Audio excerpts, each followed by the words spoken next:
আল্লাহ পাক রব্বুল আলামিন বলেন, وَلَنَبْلُوَنَّكُمْ بِشَيْءٍ مِّنَ الْخَوْفِ وَالْجُوعِ وَنَقْصٍ مِّنَ الْأَمْوَالِ وَالْأَنفُسِ وَالثَّمَرَاتِ وَبَشِّرِ الصَّابِرِينَ।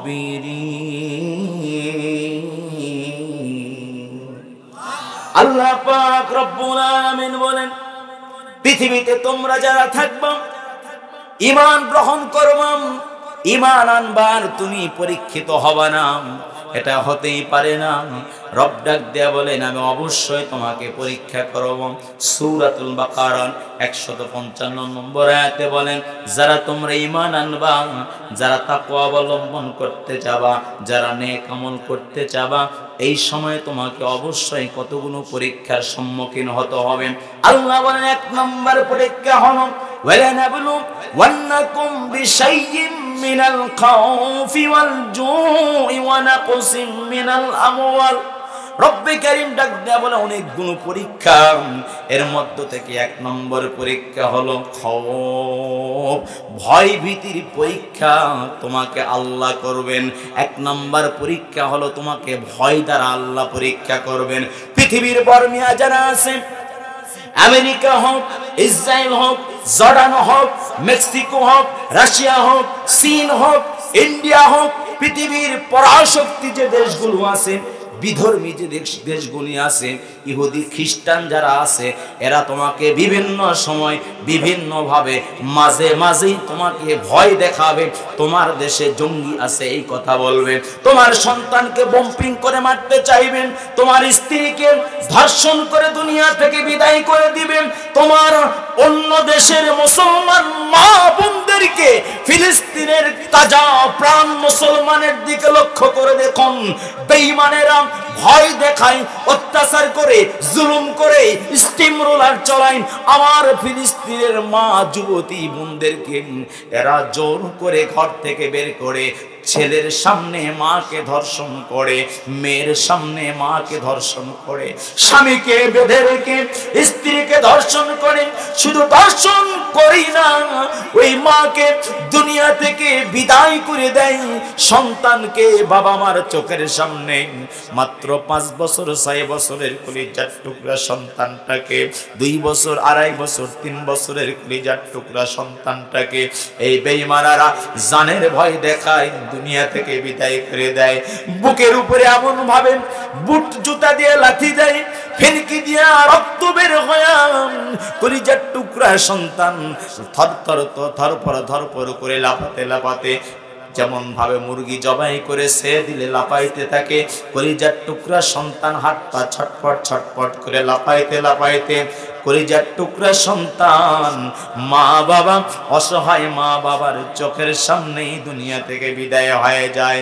রব ডাক দেয়া বলেন, শোনো, ওই বেঈমানেরা তোমার সন্তানকে মেরে ফেলার মাধ্যমে, তোমার বিবিকে ধর্ষণের মাধ্যমে, তোমার মেয়েটাকে তোমার বুক থেকে আলাদা করার মাধ্যমে এমন ভাবে ভয় দেখায় যাতে তুমি ঈমান হারা হয়ে যাও, এমন ভাবে ভয় দেখায় যে তোমাকে সাহায্য করার মতো মনে হয় কেউ নাই। রব ডাক দেয়া বলেন, ওয়া মাকারু ওয়া মাকারাল্লাহ ওয়াল্লাহু খায়রুল মাকিরিন।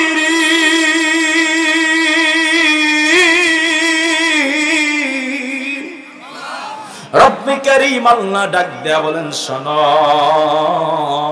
বেঈমান তোমাকে যতই ভয় দেখাক না কেন, তুমি পিছপা হবা না, ঈমান বিক্রি করবা না। তোমার জীবন যায় যাক, এই জীবনের মালিক তো আমি আল্লাহ। তোমার সন্তান চলে যায় যাক, এই সন্তানের মালিক তো আমি আল্লাহ। তোমার বিবি যায় যাক, এই বিবির মালিক তো আমি আল্লাহ। তোমাকে বিবি দান করেছি আমি আল্লাহকে ভয় করার কারণে।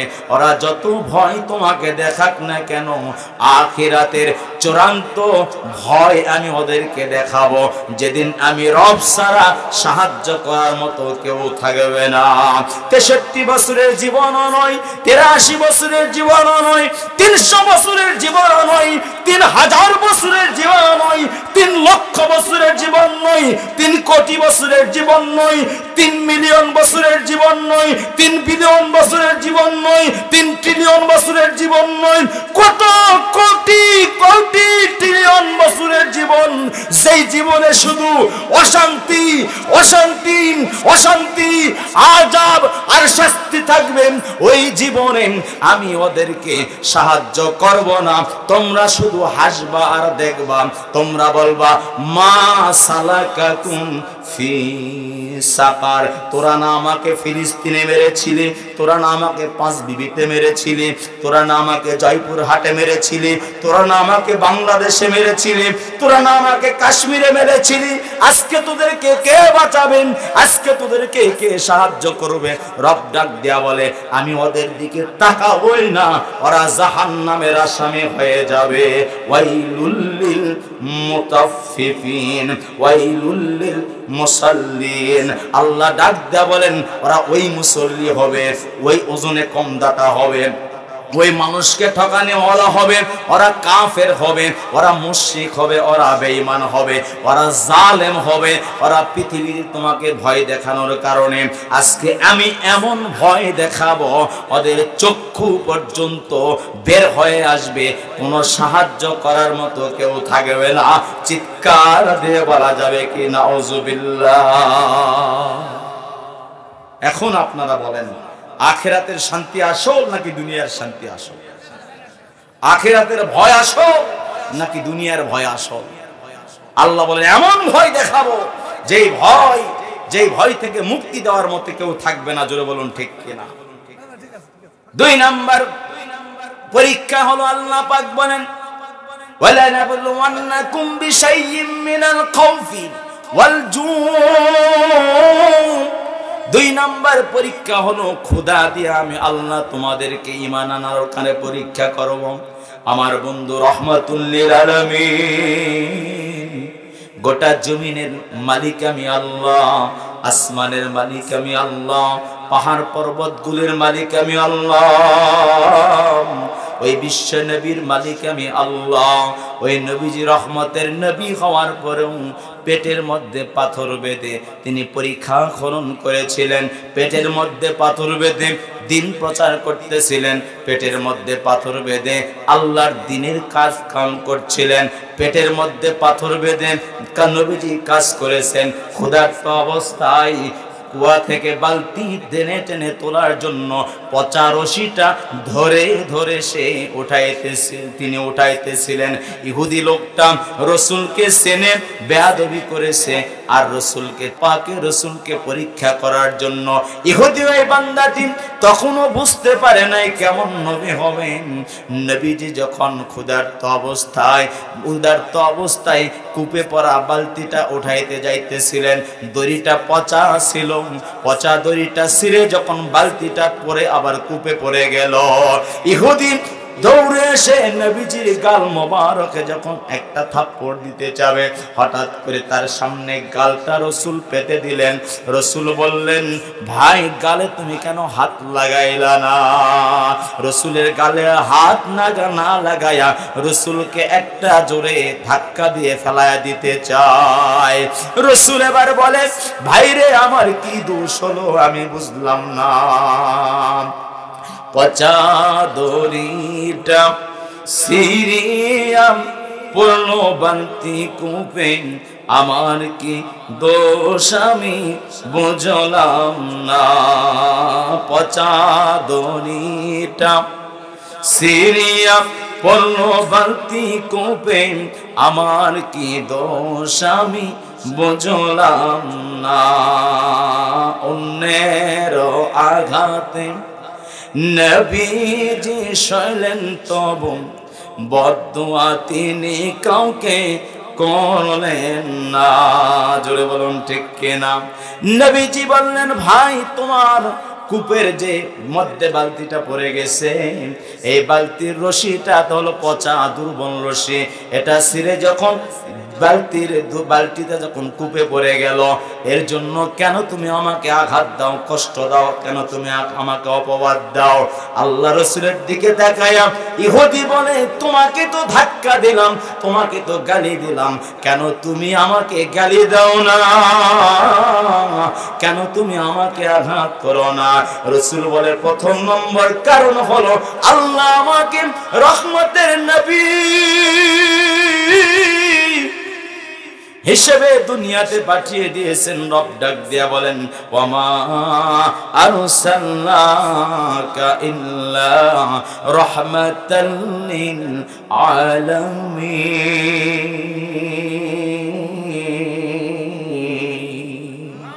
আল্লাহ পাক রব্বুল আলামিন বলেন, আমি আপনাকে রহমতের নবী হিসেবে পাঠিয়ে দিয়েছি। রাসূল বলেন, ইহুদি শোনো, ও কূপের মালিক শোনো, ও বালতির মালিক শোনো, ও বাগানের মালিক শোনো, প্রথম নম্বর কারণ হলো আমি তো কাউকে ক্ষতি করার জন্য আসি নাই। প্রথম নম্বর কারণ হলো আমি তো কাউকে আঘাত করার জন্য আসি নাই। প্রথম নম্বর কারণ হলো আমি তো বাইফোর্স করতে আসি নাই। প্রথম নম্বর কারণ হলো আমি তো কারো উপর জুলুম করতে আসি নাই। প্রথম নম্বর কারণ হলো আমি তো রহমতের নবী, আমি তো কাউকে আঘাত করতে পারি না। দ্বিতীয় নম্বর কারণ হলো আমি যে তোমাকে একটু ধাক্কা দেব, এই ধাক্কা দেওয়ার মতো শক্তি আল্লাহ পাক এই মুহূর্তে আমার কাছে রাখে নাই। দেখো আমার পেটে পাথর বাঁধা, রহমতের নবীর পেটে যখন পাথর বাঁধা, রহমতের নবীকে দেখিয়া আবু বকরের কলিজা ধাউ পাউ করে চিৎকার দেওয়া শুরু করে দেয়। আবু বকর নিজেও 2 দিন ক্ষুধার্ত, রাসূল আমার 3 দিন ক্ষুধার্ত। আবু বকর 3 দিন পার হয়ে যায়, খাবার নাই। আবু বকরের কাছে এক পেয়ালা দুধ যখন হাদিয়া চলে আসে, আবু বকর নিজে না খেয়ে রহমতের নবীর কাছে যখন পেয়ালাটা ধরে, রহমতের নবী যখন দুধ পান করলেন, আবু বকর তাকায়া তাকায়া বললেন, আমার কলিজাটা ভরে গেল, আমার দিলটা ভরে গেল। আমার রাসূল দুধ পান করলেন, মনে হয় আমি নিজেই পান করলাম, আমার পুরা শরীর পেটটা ভরে গেল। রাসূল আবু বকরের দিকে তাকায়া বলেন, ও আবু বকর, আমি দুধ পান করেছি, এজন্য তোমার কলিজাটা ভরে গিয়েছে, তোমার দিলটা কত বড়। রব ডাক দিয়া বলেন, ও আবু বকর শোনো,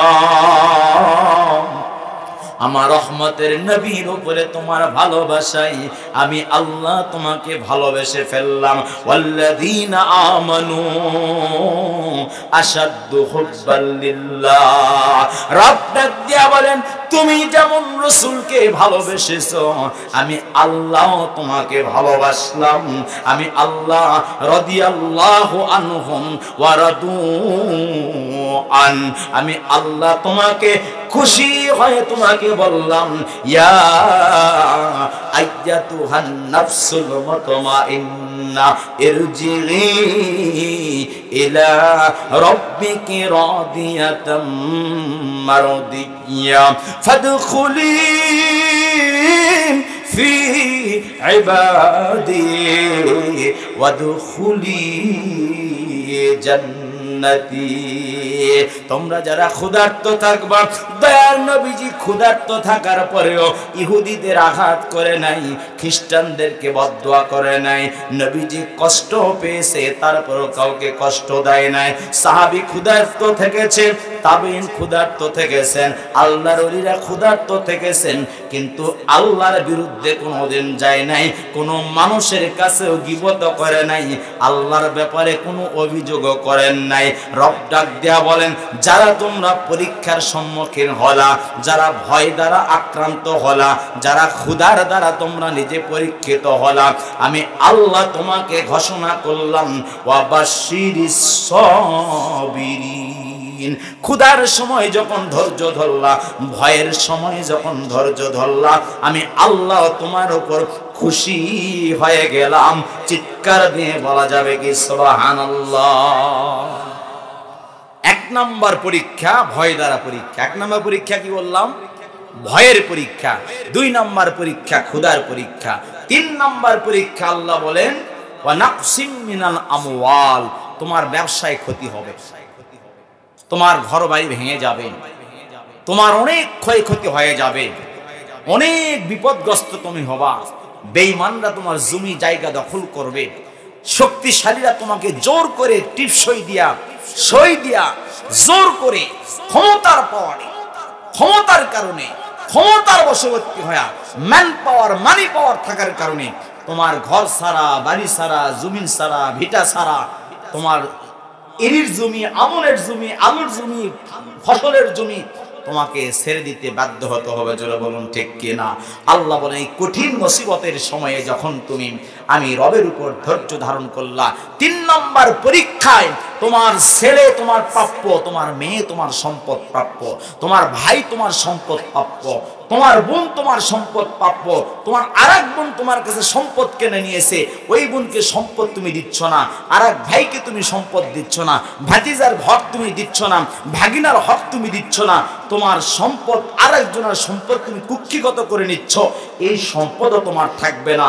আল্লাহ বলেন তোমরা যারা মাজলুম হলা, মাজলুমের পরিচয় হলো তুমি দুর্বল হওয়ার কারণে সবলরা তোমাকে আঘাত করে জোর করে তোমার সম্পদগুলো নিয়ে নিল, তোমার বাড়ি ঘর নিল, তোমার জায়গা জমি নিল, তোমার টাকা তছরূপ করে নিল, চাকরি দেওয়ার নাম করে বাম পকেট দিয়ে ডান পকেট দিয়ে, বাম হাত দিয়ে ডান হাত দিয়ে টাকা পয়সা নিয়ে নিল।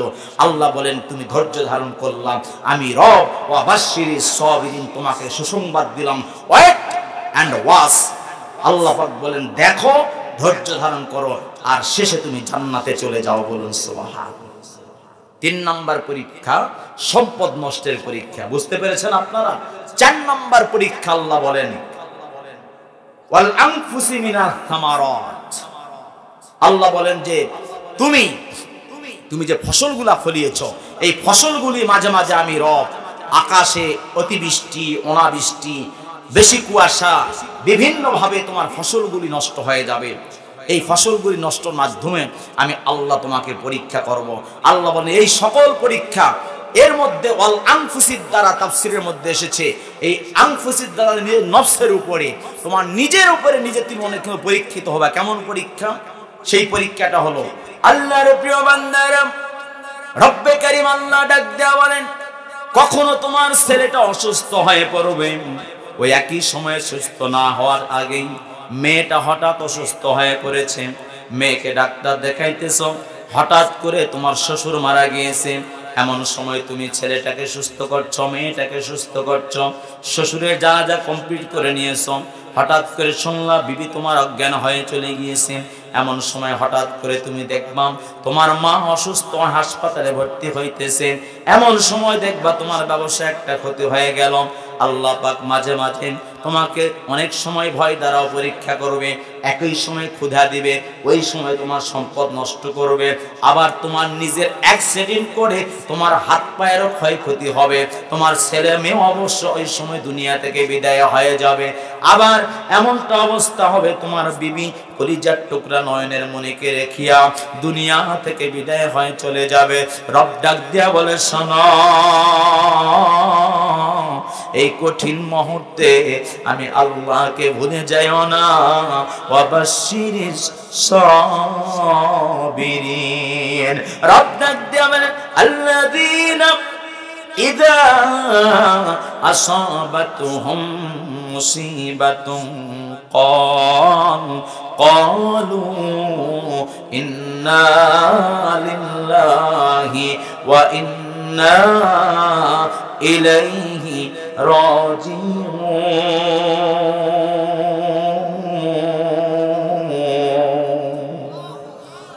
আল্লাহ পাক রব্বুল আলামিন বলেন আমি তোমাকে ঘোষণা করলাম তুমি ভয় দ্বারা পরীক্ষিত, ক্ষুধা দ্বারা পরীক্ষিত, সম্পদ নষ্টের মাধ্যমে পরীক্ষিত, তোমার বিবি অসুস্থ, তোমার ছেলে মেয়ে মারা গিয়েছে, তোমার মা বাবা দুনিয়ায় নাই, এমনকি নিজে তুমি অ্যাক্সিডেন্ট করে দিয়েছ।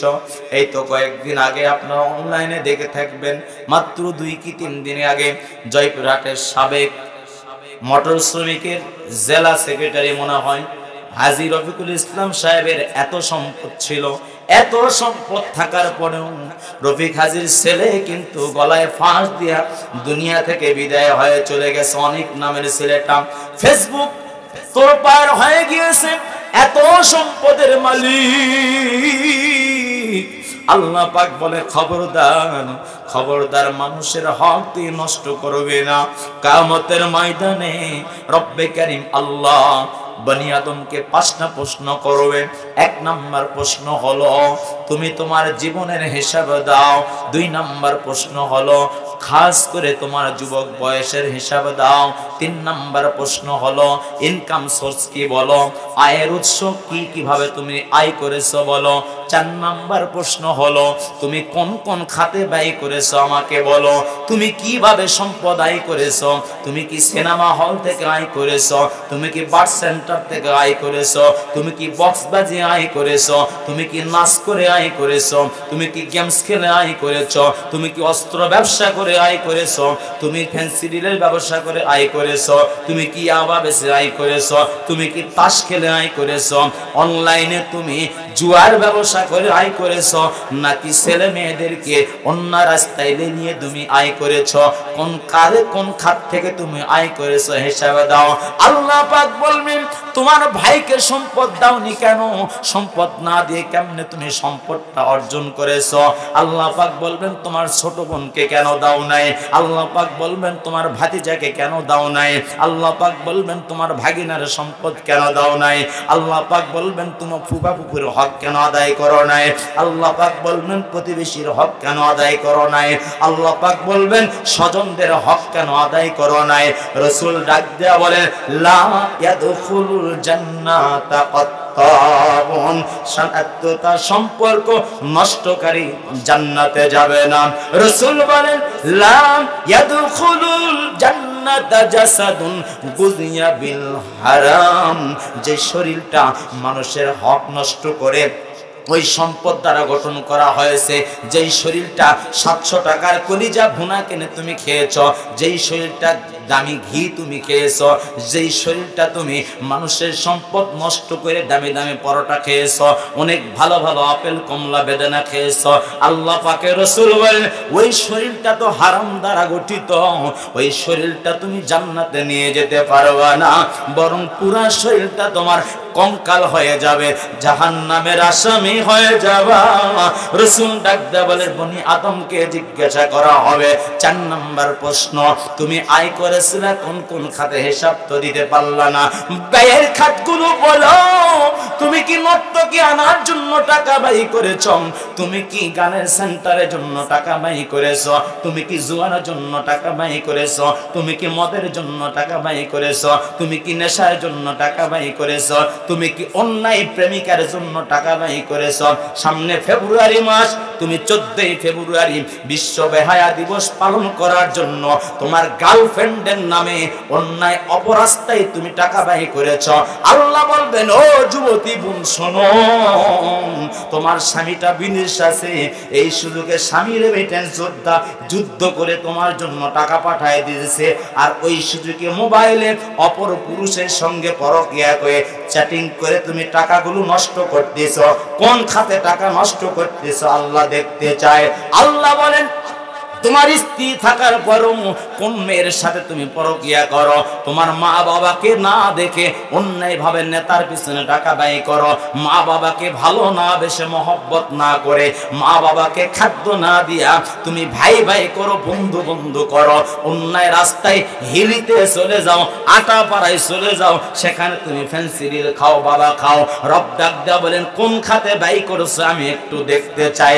আল্লাহ বলেন হিসাব দাও, সামনে যাও, হিসাব দাও, সামনে যাও, হিসাব দাও, সামনে যাও। হিসাব যখন দিতে পারবে না, রব এবার 5 নাম্বার প্রশ্ন করে পৃথিবীতে কি কিছুই জানো নাই? তোমাকে কি কোনোদিন কোনো হুজুর নামাজের কথা বলে নাই? তোমাকে কি কোনোদিন কোনো হুজুর কোরআন শরীফ তেলাওয়াতের কথা বলে নাই? তোমাকে কি কোনোদিন কোনো হুজুর মানুষকে দান করতে বলে নাই? তোমাকে কি কোনোদিন তোমার বড় আব্বা, তোমার চাচা, তোমার বাবা কোনোদিন কি সালাম দিতে বলে নাই? তোমাকে কি কোনোদিন আদব শিক্ষা দেয় নাই, তোমাকে কোনোদিন মসজিদের ঘরটা দেখা দেয় নাই। তুমি কি জানো না মানুষকে থাপ্পড় দেওয়া হারাম? তুমি কি জানো না নামাজ না পড়া গুনাহ? তুমি কি জানো না মদ খাওয়া হারাম? তুমি কি জানো না ঘুষ খাওয়া হারাম? তুমি কি জানো না সুদ খাওয়া হারাম? তুমি কি জানো না ভাইকে থাপ্পড় দেওয়া হারাম? তুমি কি জানো না মা বাবাকে কষ্ট দেওয়া হারাম? তুমি কি জানো না অন্যায় করা, জুলুম করা এগুলো গুনাহের কাজ? আল্লাহ বলেন যতটুকু জেনেছ ততটুকু কি কিছুই পালন করেছ নাকি? আর কি কি জেনেছ দেখতে চাই। যদি জানো, জানার পরে কেন তুমি পালন করো না? হে আলেম, তুমি কতটুকু জেনেছ? আলেম হওয়ার পরেও কেন তুমি আলেম হিসেবে কাজ করো নাই? মুজাহিদ হওয়ার পরেও কেন জিহাদের কাজ তুমি করো নাই? মুহাদ্দিস হওয়ার পরেও কেন তুমি হাদিসের আমল করো নাই? মুফতি হওয়ার পরেও কেন তুমি ফতোয়া লঙ্ঘন করেছো? ইমাম সাহেব হওয়ার পরেও কেন তুমি তাহাজ্জুদ পড়ার সুযোগ পাওয়ার পরেও, সুন্নতের আমল করার সুযোগ পাওয়ার পরেও, নেক আমল করার সুযোগ পাওয়ার পরেও ইমামতির হক কেন আদায় করো নাই? তুমি এলাকার সম্পদশালী হওয়ার পরে যাকাতের মালিক তুমি হয়েছো, কেন তুমি যাকাত দাও নাই? হজের মালিক তুমি হয়েছো, কেন তুমি হজ করো নাই? জানার পরেও কেন তুমি আমল করো নাই? হিসাব দাও, সামনে যাও, হিসাব দাও, সামনে যাও। হিসাব যখন দিতে পারবো না, রব ডাক দিয়া বলেন তোমার সাথে আমার কোনো সম্পর্ক নাই, তুমি জাহান্নামের দিকে চলে যাও। চিৎকার দিয়ে বলা যাবে কি নাউযুবিল্লাহ? এতক্ষণ যে আলোচনা হলো, বোঝা গেল 5টা প্রশ্ন দেওয়া হবে। 2টা হলো নিজের জীবন সম্পর্কে, আমার পুরো জীবনের হিসাব, বিশেষ করে স্পেসিফিক ইয়াং জেনারেশন যারা আছেন, যুবক ভাই। আল্লাহ পাক বলেন, যুবক রাসূল বলেন যুবকের একটা সেজদা বৃদ্ধের 40টা সেজদা 70টার সেজদার চাইতেও বেশি দামি। বলুন সুবহানাল্লাহ। কারণ গত 24-এ দেখেছি, 1971 সালেও শুনেছি যুবকরাই যুদ্ধের ময়দানে নেমেছে। জোরে বলুন ঠিক কিনা? বৃদ্ধরা শুধু আহ্বান করেছে, যুবকেরা যুদ্ধ করেছে, দেশ স্বাধীন করেছে। এই জন্য বুড়া বয়সে বিবাহেরও সুযোগ কম। জোরে বলুন ঠিক কিনা? সুযোগ পাইছিল সাবেক রেলমন্ত্রী, সুযোগ পাইছিল ওই যে সুরেন্দ্র কি যেন, সুরেন্দ্র শীত নাকি, সুযোগ পাইছিল। বৃদ্ধ বয়সে কিছু কিছু লোক সুযোগ পায়, কিন্তু তারপরও অন্যায়, তারপরও দুর্নাম হয়। জোরে বলুন ঠিক কিনা? এই তো কিছুদিন আগে পঞ্চগড়ের একটা মেয়েকে বিবাহ করছে, কি জানো, আবার ভাইরাল হয়ে গেছে বৃদ্ধ বয়সে বিবাহ করার কারণে। আর গত কয়েকদিন আগে কি জানো, ওই এক মডেল নায়ক একটা ছোট বয়সী মেয়েকে বিয়ে করছে, এই জন্য আবার ভাইরাল হয়ে গেছে। তার মানে বয়স যদি সামঞ্জস্য না হয়, সেখানে একটু কথাবার্তা হয়। জোরে বলুন ঠিক কিনা? তো যুবক ভাইরা, আপনাদের কাজ হলো যুবক বয়সে আল্লাহকে ডাকা। জোরে বলুন ঠিক কিনা? এই যুবক বয়সটাই আল্লাহর কাছে ওয়াকফ করে দিতে হবে। কারণ আপনি একবার আল্লাহকে ডাকবেন, ওই একবার জবান দিয়ে আল্লাহকে ডাকবেন যখন, রব আপনাকে 70 বার বান্দা বলে ডাক দিবেন। বলি সুবহানাল্লাহ। আপনার চোখ আছে, আল্লাহ পাক আপনাকে বলছে এই চোখ দিয়া সেজদার জায়গায় রাখো, এই চোখ দিয়া মায়ের দিকে তাকাও, এই চোখ দিয়া তুমি বাবার দিকে তাকাও। আর মিস্টার শয়তান ওই দেখ রাস্তা দেখিয়ে যায়, দেখ শয়তান বলতেছে দেখ রাস্তাতে দেখ, বিশাল এক সুন্দরী মেয়ে যাইতেছে, শয়তান বলছে দেখ, আর আল্লাহ বলছে দেখিস না, একবার দেখিস না, নজরটাকে হেফাজত কর। ওলামায়ে কেরামরা বলেন বর্তমান সময় যদি কেউ একবার কোনো বেগানা নারীর থেকে চোখটা হেফাজত করে, চোখটা যদি একবার হেফাজত করে, আমার সামনে দিয়ে একটা সুন্দরী মেয়ে যাচ্ছে, কিন্তু আল্লাহকে ভয় করে মেয়েটাকে দেখলাম না, মন বলতেছে দেখ, কিন্তু আমি মনকে কন্ট্রোল করে, নফসকে কন্ট্রোল করলাম, দেখলাম না আল্লাহর ভয়ে।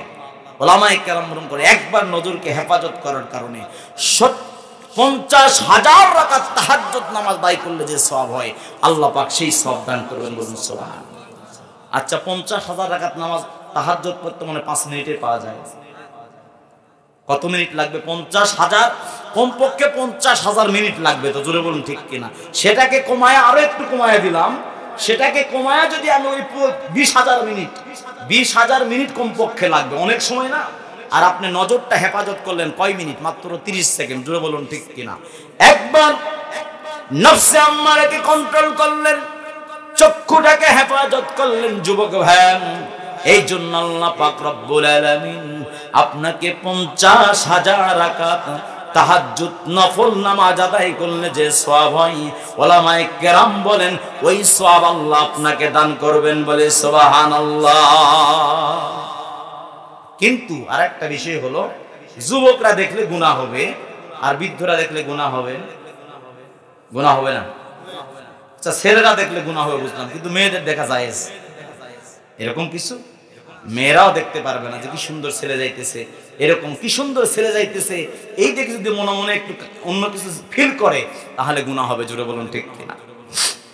এই জন্য আপনারাও দেখবেন না, তারাও দেখবেন না, কিন্তু মন তো মানে না। মাহফিল থেকে যাওয়ার পরে ফোন দিবেন, বাড়ি পুষছো? ঠিক না ভাই? ঠিক। মাহফিল থেকে যাওয়ার পরে বলবেন তুমিও তো মাহফিল শুনলা, আমিও তো শুনলাম, বাড়ি পুষছো তুমি? আচ্ছা বলেন তো, বাড়ি পুষছো তুমি যে জিজ্ঞেস করলা, ওর সাথে কি আপনার কবুল হয়েছে? আচ্ছা, এখন যুবকরা আগামী দিনে ভালো স্ত্রী পেতে চান কারা কারা? বিবাহ করেন নাই? লিল্লাহে তাকবীর, লিল্লাহে তাকবীর। যুবকদের টিপস একটাই, সেটা হলো বেশি বেশি দোয়া করবেন, আল্লাহ আমাকে ভালো সতী সাধ্বী মেয়ে দাও, আল্লাহ সতী সাধ্বী মেয়ে দাও, সতী সাধ্বী মেয়ে দাও। আর সাথে মাঝে মাঝে একটু মসজিদ মাদ্রাসা দান করবেন, পারা যাবেন ইনশাআল্লাহ। আর বলবেন আল্লাহ সুন্দরও তো চাই, সুন্দরও তো চাই, আল্লাহ একটু সুন্দরী দিয়ে দাও, পারা যাবেন ইনশাআল্লাহ। সবাই তো সুন্দর চায়, তা আপনার চাইতে দোষ কি? সুন্দরও চাবেন, আবার পাশাপাশি আল্লাহর কাছে সতী সাধ্বী মেয়ে কামনা করবেন, পারা যাবে না ইনশাআল্লাহ। যুবকদের টিপস দিচ্ছি একটা টিপস। রাসূল বলেন তুমি বিবাহ করবা চারটা জিনিস দেখে। কয়টা জিনিস? লিমালিহাম ওয়ালিনাসাবিহাম ওয়ালিদীনিহাম ওয়ালিজামালিহাম। আবার বলছি লিমালিহাম ওয়ালিনাসাবিহাম ওয়ালিজামালিহাম ওয়ালিদীনিহাম। রাসূল বলেন তুমি যখন কোনো মেয়েকে বিবাহ করবা, বিবাহের ক্ষেত্রে অবশ্যই তার সৌন্দর্যটা দেখবা। সৌন্দর্য দেখা দরকার আছে না নাই? সৌন্দর্য দেখবা, যে সৌন্দর্যের কারণে হাবিল আল কাবিলের মারামারি, ঠিক না? তাহলে সৌন্দর্যের লোভ তো সবার মধ্যে আছে, কি আছে না নাই? এই তোমরা সুন্দর সুন্দর মেয়ে চাও না? আল্লাহ কবুল করুন, সকলে বলছে আমিন। আর রাসূল বলছেন সুন্দর দেখে বিয়ে করো, আপত্তি নাই। 2 নাম্বার তার বংশ দেখে। 2 নাম্বার কি? তার বংশ দেখে। 3 নাম্বার তার মাল সম্পদ দেখে। যদি বাপের কিছু মাল সম্পদ থাকে এটা একটা ভালো, জোরে বলুন ঠিক কিনা? তাহলে সৌন্দর্য দেখতে হবে, বংশ দেখতে হবে, কোন বংশের মেয়ে এটা দেখতে হবে, জোরে বলুন ঠিক কিনা? বাপ কি ডাকাত বংশের কিনা, ওই বংশ যদি বিয়ে করেন খবরদার, রাত্রে যাওয়া মুশকিল, জোরে বলুন ঠিক কিনা? চোর বংশের কিনা, নিজের মাল ওখানে রাখলে আপনার বিবি চুরি করবে, আপনি বুঝতেই পারবেন না, জোরে বলুন ঠিক কিনা? কারণ মা চোর, বাপ চোর, চোর বংশের যদি হয়, আর যদি ডাকাত বংশের হয়, একবার রাত্রে বেলা আপনি মোবাইলে চ্যাটিং করতেছেন, ওই সময় গলায় ছুরি ধরবে, জোরে বলুন ঠিক কিনা? সুতরাং ডাকাত বংশও করা যাবে না, চোর বংশও করা যাবে না, দেখতে হবে বংশ ভালো কিনা, জোরে বলুন ঠিক কিনা? 2 নাম্বার গেল। 3 নাম্বার অর্থ সম্পদ আছে কিনা একটু দেখতে হবে, জোরে বলুন ঠিক কিনা? সুতরাং আজকের থেকে যত ধনবান আছে, ব্যবসায়িক, চাকরিজীবী, এরপর অনেক জমি জমাদার আছে, তারকে দেখবো। আর মোটেও গরিবের মেয়েকে বিয়ে করবেন এরকম নিয়ত আবার করেন না, ঠিক আছে? চিন্তা করবেন, যদি আলহামদুলিল্লাহ যদি গরিবের মেয়েও হয়, মেয়েটা যদি বংশ হয়, মেয়েটা যদি সৌন্দর্য হয়, মেয়েটা যদি সর্বশেষ গুণ যেটা রাসূল বলেন ওয়ালিদীনিহা, তার তুমি দিনদারিতা দেখে বিবাহ করো। তার সৌন্দর্য যদি খুব বেশি নাও হয়, তার যদি সম্পদ খুব বেশি নাও থাকে, তার বংশীয় কৌলিন্য বিশাল বংশের যদি নাও হয়, কিন্তু তার মধ্যে যদি দিনদারিতা থাকে। আপনারা সকলেই জানেন হযরতে ওমর ফারুক রাদিয়াল্লাহু তাআলা আনহুর জামানায় এক মা এক মেয়ে, ঘটনা সকলেই জানেন। মা মেয়ে, বাবা নাই, দুইজনে গরুর দুধ দহন করে সেই দুধগুলো বিক্রি করে। হযরত ওমর ফারুক রাদিয়াল্লাহু তাআলা আনহু তার কাজ ছিল, তিনি স্পাই ছিলেন, তিনি টিভির কাজগুলো করতেন, গুপ্তচরের কাজ করতেন, গোপনে প্রত্যেকের যে এক এক এলাকায় এক এক দিন যাইতেন, মানুষের খবরগুলো তিনি নিতেন। একদিন এক এলাকায় যাওয়ার পরে তিনি তার মা এক বাড়িতে পাশে গেলেন, গিয়ে দেখলেন রাতের বেলায় মা এবং ওই মেয়েটি দুধ দহন করছে। দুধ দহন করার পরে দুধ দহন করা শেষ হয়েছে, বাজারে যখন আগামীকালকে নিবে, এবার মা ডাক দিয়ে বলে, ও মেয়ে একটু পানি নিয়ে আসো, এই পানি দ্বারা পাত্রটা পরিষ্কার করে একটু দুধের মধ্যে পানি মিক্স করে দিব, তাহলে একটু ওজনে বেশি হবে। এবার মেয়েটি ডাক দিয়া বলে, মা তুমি পানির মধ্যে ভেজাল দিবা, দুধের মধ্যে ভেজাল দিবা। আল্লাহ পাক রব্বুল আলামিন বলেন ওয়াইলুল লিল মুতাফফিফিন, খাদ্যের মধ্যে যারা ভেজাল দেয়, ওজনে যারা কম বেশি করেন, এরা তো ওয়াইল নামক জায়গায় যাবে, জাহান্নামের আসামি হয়ে যাবেন। এবার মেয়ে যখন মাকে বলেন, মা এবার ডাকতে বলে মেরে একটু যদি আমরা বেশি দুধের মধ্যে পানি মিক্স করি, বেশি তো মিক্স করলাম না, 1 কেজি দুধ যদি বৃদ্ধি হয় তাহলে তো আমাদের সংসারের টাকা একটু উপকার হয়। এবার মেয়ে ডাক দিয়া বলেন মাগো, দুনিয়ার সামান্য লাভের জন্য আগামীর ভবিষ্যৎ জান্নাত কেন তুমি হারাবা? পরকালে কেন অশান্তি তুমি ডেকে নিয়ে আসবা? মা ডাক দিয়া বলে ও মেয়ে, কেউ তো দেখছে না। মেয়ে ডাক দিয়া বলেন ওগো মা, যিনি রব তিনি কিন্তু ঘুমান না। আল্লাহু লা ইলাহা ইল্লা হুয়াল হাইয়ুল কাইয়্যুম লা তাখুযুহু সিনাতুন ওয়ালা নাওম। মাগো, তুমি যে রবকে ফাঁকি দিতে চাও, ইন্না মাআল উসরি ইউসরা, মা ওই আল্লাহকে ফাঁকি দিও না। فمن يعمل مثقال ذرة خيرا يره ومن يعمل مثقال ذرة شرا يره। মেয়েটার দেওয়ালে মাগো, আজকে তুমি আল্লাহ চোখকে ফাঁকি দাও, কিয়ামতের ময়দানে আল্লাহ পাক যে তোমার দুধ চুরির ভিডিওটা দেখায়া দিবে, আল্লাহ পাক যে তোমাকে পকেট মারাটা দেখায়া দিবে। এ দুনিয়ার যুবক, কোন নেতার পিছনে ছোটেন রে ভাই? এ দুনিয়ার যুবক ও যুবতী বন করেন, রব ডাক দিয়া বলেন আমি আল্লাহর হুকুম তুমি পালন করো। ওই যুবতী যখন এসব কথাগুলো বলেন, মাগো খাদ্যে যদি ভেজাল দাও, দুধে যদি পানি মেশাও, কেউ যদি নাও দেখেন, আমার আল্লাহ কিন্তু দেখতেছে।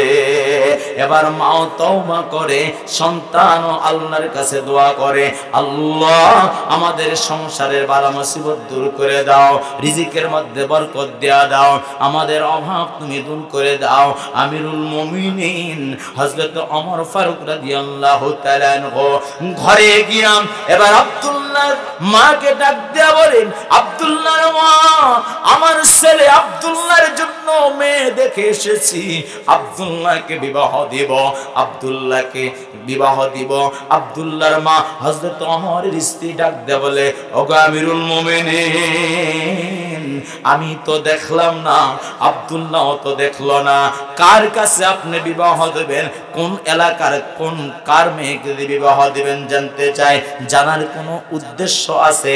হযরত আমিরুল মুমিনিন বলে, কেন তুমি জানতে চাও? বলে আমি জানতে চাই, আমি দেখতে চাই কাকে তুমি পুত্রবধূ বানাইতে চাও। আমিরুল মুমিনিন বলেন, অমুক এলাকায় খেটে খাওয়া বাবা নাই এতিম মেয়েটাকে আমি পুত্রবধূ বানাইতে চাই। আমিরুল মুমিনিনের বিবি সাহেবা বলে, কি কারণে আপনি ওই এতিম মেয়েটাকে আপনি কি কারণে এতিম মেয়েটাকে পুত্রবধূ বানাতে চান? কোনো কারণ আছে কিনা জানতে চাই। আমিরুল মুমিনিন ডাক দেয়া বলে, বিবি রে,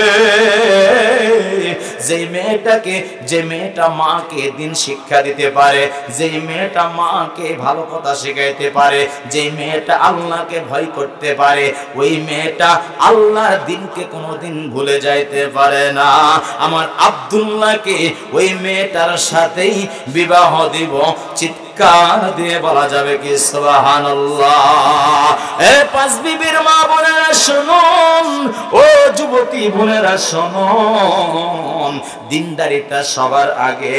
আপনার মা যদি নামাজ নাও পড়ে, আপনার মা যদি পর্দা নাও করে, আপনার বাবা যদি পর্দা নাও করে, আপনার মা বাবা যদি হুকুম পালন নাও করে, আপনি রেকর্ড স্থাপন করেন, আপনি এক্সাম্পল ফিট করেন, আপনি আব্দুল্লাহ ইবনে ওমরের স্ত্রীর মতো, হযরত আমিরুল মুমিনিনের ওই পুত্রবধূর মতো আপনি মেয়ে হবেন, যাতে করে ওমরের মতো মানুষ আপনার ঘরে এসে এই জামানার বড় মিয়া হোক ছোট মিয়া হোক ভালো মানুষ আপনাকে চয়েস করে বিবাহ করতে পারে। যুবক কারা কারা নিয়ত করতে পারেন দিনদারি মেয়ে দেখে কিছু যদি না পান দিনদারি মেয়েকে বিবাহ করবেন? কারা কারা পারবেন হাতটা জাগায়? লিল্লাহে তাকবীর, লিল্লাহে তাকবীর। এই কয়টা অবিবাহিত আর কেউ নাই? আরে আরে যদি দিনদারিতা খোঁজেন তা আল্লাহ পাক সুন্দরও দিয়ে দিবেন ইনশাআল্লাহ। আমি আপনাদের সম্মুখে আলোচনা করছিলাম, কত বেজে গিয়েছে? বেশি সময় হল নাকি? প্রায় 12টা। তাহলে আমি তাহলে গোছায় নিলাম আলোচনা ইনশাআল্লাহ। অনেক সময় তো হয়ে গেল, আপনাদের কষ্ট দিতে চাই না। আমি যে আজকে আলোচনা মূল টপিকসগুলো বলছিলাম সেই টপিকসের মধ্য থেকে আল্লাহ পাক রব্বুল আলামিন আমাদেরকে এখানে ঘোষণা করেন যে বিষয়টা বললাম। আল্লাহ পাক বলেন তুমি যখন নেক আমল করবা, তুমি যখন দুনিয়াতে থাকবা, তুমি পরীক্ষিত হবা। জোরে বলুন ঠিক কিনা? আল্লাহ বলেন তুমি পরীক্ষিত হওয়া অবস্থায় বিভিন্ন ধরনের বালা মুসিবত তোমার উপরে আসবে। তুমি ওই সময় আমি আল্লাহর কাছে দোয়া করো, আমি আল্লাহর কাছে চাও, আমি আল্লাহ তোমাকে দিব। আল্লাহ পাক রব্বুল আলামিনের রাসূল একটা শিক্ষা দিয়েছেন, সেই দোয়া শিক্ষা হলো কঠিন বিপদের সময়ে আমরা একটা বাক্য বলবো, সেই বাক্যটার নাম হলো ইন্না লিল্লাহি ওয়া ইন্না ইলাইহি রাজিউন। আর আল্লাহর কাছে দোয়া করব আল্লাহুম্মা আজিরনি ফি মুসিবাতি। কি দোয়া করব? আল্লাহুম্মা আজিরনি ফি মুসিবাতি। আল্লাহ আমি মুসিবত থেকে তোমার কাছে আশ্রয় চাই। পারবো না ইনশাআল্লাহ? আর যে আলোচনাটা আমি করছিলাম, বিনা হিসেবে আল্লাহ অগণিত নিয়ামত দান করবেন। তারা কারা? যারা ধৈর্যশীল। তারা কারা? যারা ধৈর্যশীল। আচ্ছা, ধৈর্য কি সহজ না কঠিন? অনেক কঠিন। আর অনেক কঠিন বিধায় আল্লাহ পাক যে এতগুলো আলোচনা করলেন, ক্ষুধা দ্বারা, ভয় দ্বারা, সম্পদ নষ্টের দ্বারা, নিজের জীবন দ্বারা, সন্তানদের জীবন দ্বারা, ফসল নষ্টের দ্বারা, এই বিভিন্ন বিপদের মধ্যে তোমরা যারা ধৈর্য ধারণ করবা, স্টিম রোলার অন্যায় অত্যাচার জুলুম করবে, তারপরেও তোমরা যারা ধৈর্য ধারণ করবা, রব্বে কারীম আল্লাহ ডাক দিয়া বলেন ইন্নামা ইউয়াফফাস সাবিরুনা আজরাহুম বিগাইরি হিসাব। আমি আল্লাহ তাদেরকেই বিনা হিসেবে অগণিত জান্নাতের নিয়ামত দান করব বলে সুবহানাল্লাহ। আল্লাহর প্রিয় বান্দারা, অতি সংক্ষেপে শুধু আপনাদের সম্মুখে দুইটা কথা বলবো। এক নম্বর কথা হলো ধৈর্যশীল যারা হবে, সর্বশেষ কথা হলো দুনিয়াতে ধৈর্য ধারণ করতে গেলে অনেক বালা মুসিবত আসবে, এরপর আখিরাতের কথা মনে করেন। আল্লাহ বলেন ওয়ালাল আখিরাতু খায়রুল লাকা মিনাল উলা। দুনিয়াতে কিছুই পাও নাই, দুনিয়াতে তুমি অনেক বিপদে পড়ে গেছো, আখিরাতের জন্য অপেক্ষা করো, আমি আল্লাহ আখিরাতের সম্পদ তোমাকে দিব। দুনিয়ায় কেউ যদি তোমার কাছে না থাকে, রব ডাক দেয়া বলেন ইন্নাল্লাহা মা'আস সাবিরিন।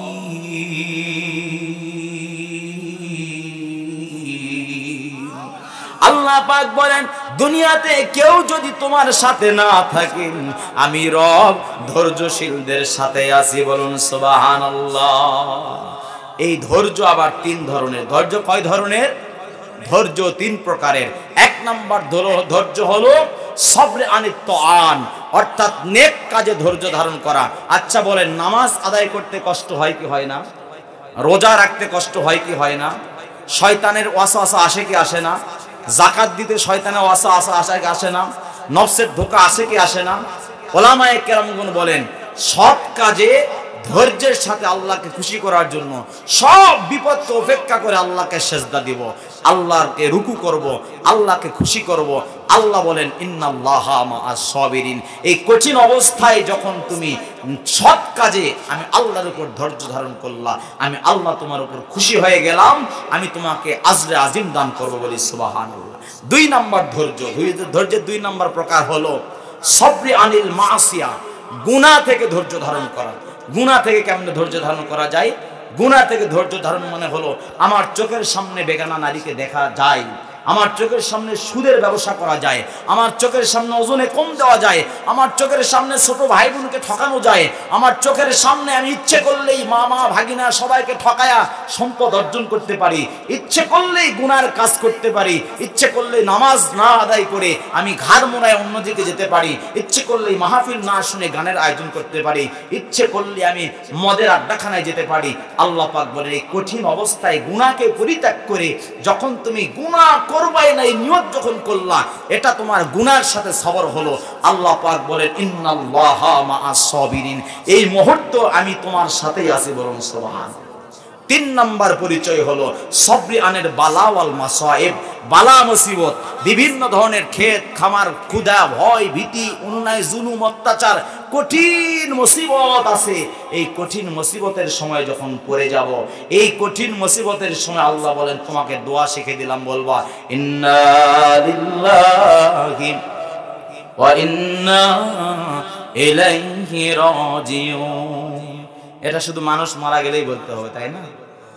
এটা সব সময় বিপদে পড়েছে, মুসিবতে হয়েছে, কোনো জিনিস হারায় গিয়েছে, এই কোনো জিনিস যদি হারায় যায়, আপনি একটা সুন্নত আমল হলো 41 বার ইন্না লিল্লাহ ইন্না লিল্লাহ ইন্না লিল্লাহ বিসমিল্লাহ সহকারে পড়বেন। ইনশাআল্লাহ আল্লাহ যদি তৌফিক দান করে হারানো জিনিস আপনি ফিরে পাবেন। আর যদি ফিরে না পান তাহলে হুজুরকে আবার গালিগালাজ দিবেন না। ফিরে যদি না পান তাহলে এটাও পরীক্ষা, জোরে বলুন ঠিক কিনা?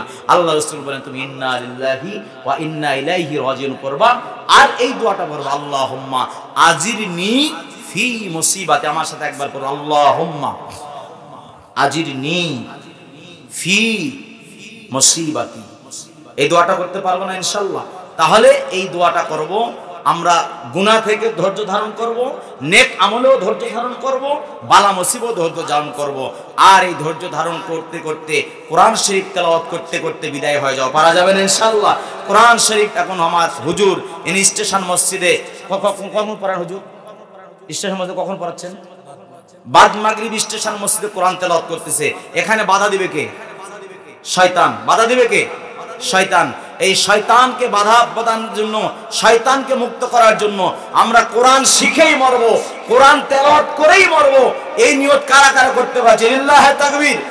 সেটা ঘরে হোক, বাইরে হোক, মাদ্রাসায় হোক, খানকায় হোক, এতিমখানা হোক, লিল্লা বোর্ডিং হোক, ছেলে মেয়ে যার কাছ থেকে পারি, স্ত্রীর কাছ থেকে পারি, স্বামীর কাছ থেকে পারি, কোরআন শিখে তারপরে মরবো। নিয়তটা করা যায় না ইনশাআল্লাহ? আল্লাহ যেন কোরআন শিখতে শিখতে মরার তৌফিক দান করুন। আর আজকের এই মাহফিল মসজিদের জন্য মাহফিল, জোরে বলুন ঠিক কিনা? আল্লাহ পাক বলেন ইন্নাল্লাহা আশতারা মিনাল মুমিনিনা আনফুসাহুম ওয়া আমওয়ালাহুম বিআন্না লাহুমুল জান্নাহ। রব্বে কারীম আল্লাহ ডাক দিয়া বলেন দুনিয়াবাসী শোনো, ওই দুনিয়ার মালিক আমি আল্লাহ, জান্নাতের মালিক আমি আল্লাহ, তোমার মালিক আমি আল্লাহ, তোমার জীবনের মালিক আমি আল্লাহ, তোমার সম্পদের মালিক আমি আল্লাহ। আমি আল্লাহ তোমাকে পরীক্ষা করতে চাই। আমি আল্লাহ তোমাকে জীবনও দিয়েছি, সম্পদও দিয়েছি। আমি আল্লাহ তোমার কাছ থেকে তোমার জীবনটা কিনে নিলাম, তোমার সম্পদটাও তোমার কাছ থেকে কিনে নিলাম। বিনিময়ে আমি আল্লাহ তোমাকে জান্নাতটা বিক্রয় করে দিলাম। বলি সুবহানাল্লাহ। কারা কারা চাই আল্লাহর কাছ থেকে জান্নাত কিনে নেব? হাতটা জাগায়। আল্লাহ আমাদের কবুল করে নাও, সকলে বলছি আমিন। সর্বশেষ আবদার আপনাদের কাছে, সর্বশেষ কথা, আল্লাহর ঘর মসজিদের দায়িত্ব কার? বেঈমানদের। এটা নামাজ পড়বে কে? বেঈমানেরা। হিন্দু, বৌদ্ধ, খ্রিস্টান, মুসলমান, কারা? সুতরাং এখানে এই ঘর নির্মাণের জন্য টাকা দিবে কে? খ্রিস্টান না? আমিন। আলহামদুলিল্লাহি রাব্বিল আলামিন ওয়াসসালাতু ওয়াসসালামু আলা সাইয়্যিদিল মুরসালিন ওয়া আলা আলিহি ওয়া আসহাবিহি আজমাইন। রব্বানা آتنا في الدنيا حسنة وفي الآخرة حسنة وقنا عذاب النار.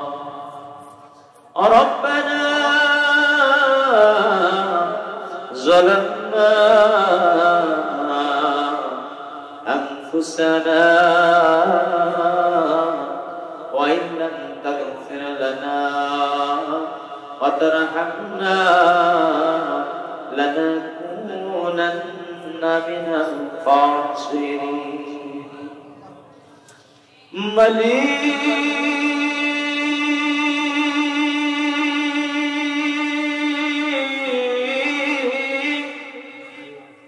ওগো অসহায়ের মালিক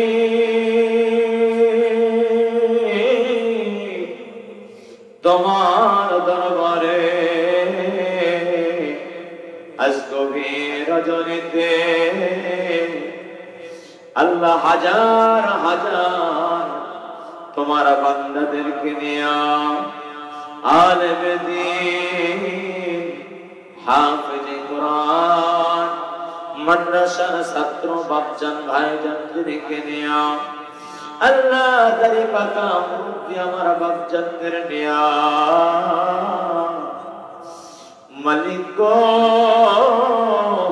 তোমার খানায় কাবা মেহমান যারা খানায় কাবার গিলাম করে তওবা করেছেন এমন কিছু হাজীদেরকে নিয়ে আল্লাহ এলাকায় কিছু যুবকদের নিয়ে পর্দার অন্তরালের মা বোনদের নিয়ে যাদের গুনাহ লেখা শুরু হয় না কিছু মাসুম বাচ্চাদের নিয়ে মা হারা বাবা হারা কিছু এতিম অসহায় সন্তানদের নিয়ে আমার মা বোনদেরকে নিয়ে গুনাহ মাফ পাওয়ার আশায় দুখানা হাতে ধরলাম কখন বুঝি মারা যাব জানি না কে বুঝি দিবে মোরা কিছু জন্ম না পরনেতে কাপড় মোদের থাকবে না গোসল পরে কবরে দিবে রানা ছেলে কাঁদবে মেয়ে কাঁদবে পানি ঝরায়া কই যেতে মা বাবাকে দিয়া ও বাবা গো কই তুমি যাও সরিয়া কে খাওয়াবে মজা বাজার থেকে আনিয়া মাগো তুমি কেন কথা বলা না তোমার ডাকটি কেন শুনতে আমি আই না আল্লাহ আমি যখন মারা যাব আল্লাহ কেউ ডাকলে শুনতে পারবো না মালিক গো আমরা যারা হাত তুলেছি আমাদের প্রত্যেকের জনম দুঃখিনী মা দরদের আব্বা যারা অন্ধকার কবরে ঘুমায় আছে আল্লাহ ওই কবর থেকে মা বাবা চিৎকার দেয় চিৎকার দিয়ে বলে ও ছেলে ও মেরে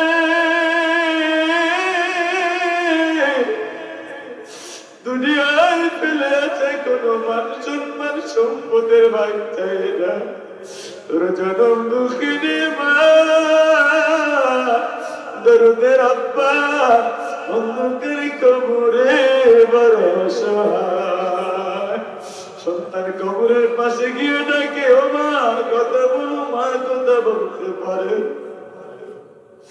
আল্লাহ কত সন্তান আজকে মার জন্য বাজার করে, বাবার জন্য বাজার করে, আর কত সন্তান মা বাবার কবরের পাশে গিয়ে হাম করে কাঁদে আর বলে, সামনে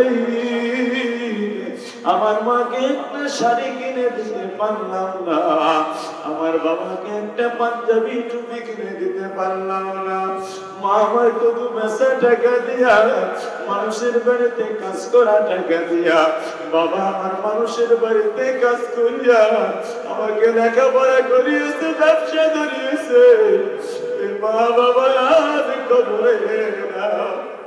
ওই মা আমার গর্বে দেখেছি, মায়ের পেটে দেখিয়া মাকে লাথি দিয়েছি, মাকে মাথা দিয়ে ঘুঁটা দিয়েছি, মা ব্যথা সহ্য করতে পারে না, মা খাবার খাইতে পারে নাই, ঝাড়ু দিতে পারে নাই, বিছানায় গিয়ে বালিশের সঙ্গে মাথাটা লাগায়া ঢুকরে ঢুকরে কেঁদেছে, কেউ দেখে না। মা যখন প্রসব করে ব্যথা সহ্য করতে পারে নাই, আল্লাহ আমাদের প্রসবের সময় আমাদের মাথা পায়ের আঘাতে মার জরায়ুর সাথে পর্দা যখন ফেটে যায়, টাস টাস করে ফেটে যায়, মা সহ্য করতে পারে না, মা চিৎকার দিয়ে বলেছে, ও চাচি আমি বুঝি আর বাঁচব না। আল্লাহ ওই মা কত মা সন্তান জন্ম দিতে গিয়ে মারা গিয়েছে, কত রক্ত খরচ হয়েছে, ব্যথা পেয়েছে, আমাদেরকে দুধ পান করিয়েছে, 2.5 বছরে কমপক্ষে 27 মণ দুধ পান করেছে। আল্লাহ মায়ের একদার দুধের দাম কাঠিয়া গেছে, পাপুষ বানাইলে মায়ের ঋণ শুধু হবে না, এমন দরদি ভাবে কেউ হবে না আমার মা গো। আল্লাহ কত মা বোন এখানে আছে, বাবাকে শেষ দেখা দেখে স্বামীর বাড়িতে এসেছে, দৌড়ে গিয়ে খবর শুনে মা দুনিয়ায় নাই, বাবা দুনিয়ায়। আয় আল্লাহ এই মাহফিলের আয়োজন কমিটিকে কবুল করে নাও, সভাপতি সেক্রেটারি ক্যাশিয়ার দায়িত্বশীল আমার যুবক বন্ধুদের ভাইদেরকে মুরব্বী বাপজানদেরকে কবুল করে নাও। আজকের মাহফিলের প্রধান অতিথি বিশেষ অতিথি আমন্ত্রিত অতিথি সহ আজকের মাহফিলের সভাপতি আল্লাহ সেক্রেটারি সহ দায়িত্বশীল যারা পালন করলেন, আল্লাহ এই মসজিদের সভাপতি সেক্রেটারি ক্যাশিয়ার দায়িত্বশীল উপদেষ্টা মন্ডলী আলাদা সহ সভাপতি সহ আল্লাহ উপদেষ্টা সহ সকল কমিটির দায়িত্বশীল মুসল্লি বাপজানরা আছেন, আল্লাহ মদিনা মসজিদের মুয়াজ্জিন ইমাম খতিব খাদেম সহ সকল দায়িত্বশীলদেরকে কবুল করে নাও। আয় আল্লাহ মসজিদের জন্য যারা জায়গা ওয়াকফ করে দুনিয়া থেকে বিদায় হয়ে চলে গেছেন, আজকে মসজিদের জন্য যারা রডের জন্য, সিমেন্টের জন্য, বালির জন্য, পানের জন্য বিভিন্ন ভাবে আগে দান করেছেন, এখন করেছেন, আগামীতে করবেন, আল্লাহ সবাইকে তুমি কবুল করে নাও। আয় আল্লাহ আমার বাম পাশে হাফেজ করে আবুল কালাম আজাদ মামাকে কবুল ফরমাও, আল্লাহ জাকির সাহেবকে কবুল ফরমাও, বিভিন্ন মসজিদের দায়িত্বশীলদেরকে কবুল করে নাও, নুরনবী সাহেবকে কবুল ফরমাও, আল্লাহ সরকার সাহেবকে কবুল ফরমাও, আমার অনেক যুবক ভাইরা আল্লাহ নাহিদ সহ, রাকিব সহ, আল্লাহ মুরাদ সহ যারা তুমি করলেন, আল্লাহ মুস্তাকিম সহ, আব্দুল হামিদ সহ, আব্দুল আলিম সাহেব সহ, আয় আল্লাহ দুলাল সাহেব সহ যারা দান করলেন, যারা তাদের নাম বলতে পারলাম, তাদের নাম বলতে পারলাম না, আমার এক মা পুরী সর্বপ্রথম 5,000 টাকার জন্য বললেন, ওই মা সহ সব মা বোনদেরকে কবুল করে নাও। এই মাহফিলে হাজার হাজার আমার বাপজান ভাইজানদেরকে কবুল করে নাও। যা কিছু বললাম কবুল করে নাও, যা কিছু বলতে পারলাম না কবুল করে নাও, যারা অসুস্থ আছে সুস্থতার নিয়ামত দান করে দাও, যারা যা কিছু প্রয়োজন গায়েবী খাজানা থেকে পুরা করে দাও। মরণ যখন দিবা, মরণের পূর্ব মুহূর্তে আমাদের চোখের সামনে জান্নাত খানা হাজির করে দিও। তোমার নবীজির জিয়ারত স্বপ্ন যুগে বারবার নসিব করে দিও। জান্নাত দেখতে দেখতে তোমার নবীজির চেহারা মোবারক দেখতে দেখতে নেকা বলে সুরতে আয় আল্লাহ মিডিয়ার ভাইদেরকে কবুল করে না, আমার নাফিক ভাইদেরকে কবুল করে না। কখন মারা যাবো জানি না, আমি কখন জাহান্নামের আসামি হব জানি না। আমি যদি জাহান্নামের আসামি হই, আমার এই হাজার হাজার বাচ্চারা যখন ভাইজান যখন জান্নাতে যাবে, আমার নামটাও জান্নাতে ঘোষণা করে দিও।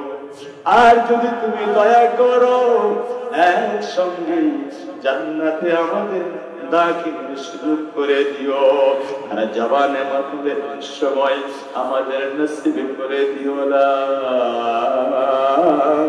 ইলাহা ইল্লাল্লাহ মুহাম্মাদুর রাসূলুল্লাহ সাল্লাল্লাহু আলাইহি ওয়াসাল্লাম বিরহমাতিকা। আসসালামু আলাইকুম ওয়া রাহমাতুল্লাহ। সম্মানিত মুসলিমবৃন্দ, আপনারা সকলে প্যান্ডেলের ভিতরে অবস্থান করবেন, বাইরে কোনো লোক থাকবে না, বাইরে কোনো লোক থাকবে না। আপনারা সবাই প্যান্ডেলের মধ্যে অবস্থান করবেন এবং সারিবদ্ধভাবে অবস্থান করবেন।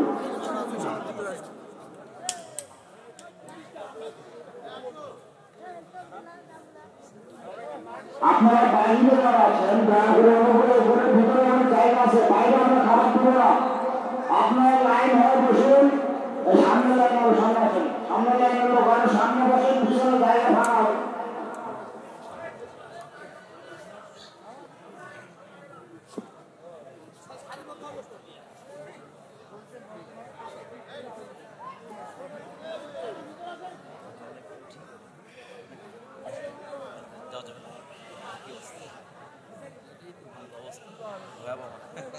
অবস্থা ভয়াবহ।